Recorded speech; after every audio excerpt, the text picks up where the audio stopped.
خبره دا ده چې بعض ملګري د مخ ښکلا دپاره کریمونه استعمالوي، مختلف داسې څیزونه استعمالوي چې خلکو ته ښکلې ښکاره شو. نو اولنۍ خبره خو دا ده چې انسان ښکلې ښکاره کیږي په ښکلې اعمالو سره. انسان ښکلې اعمال اپنو کي، ښکلې اعمال په خپلې زندګۍ کې راولي، او دویم داسې اعمال وکړي چې د هغه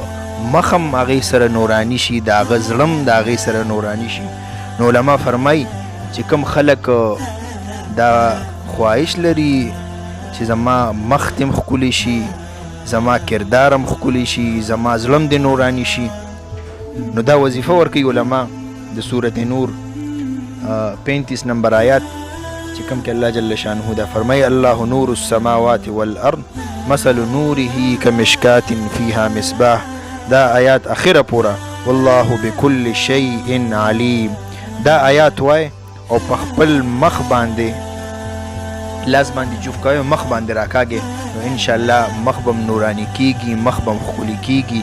او الله جل شانه د دې په برکت سره د زړه نورانیت به هم ستاسو نصیب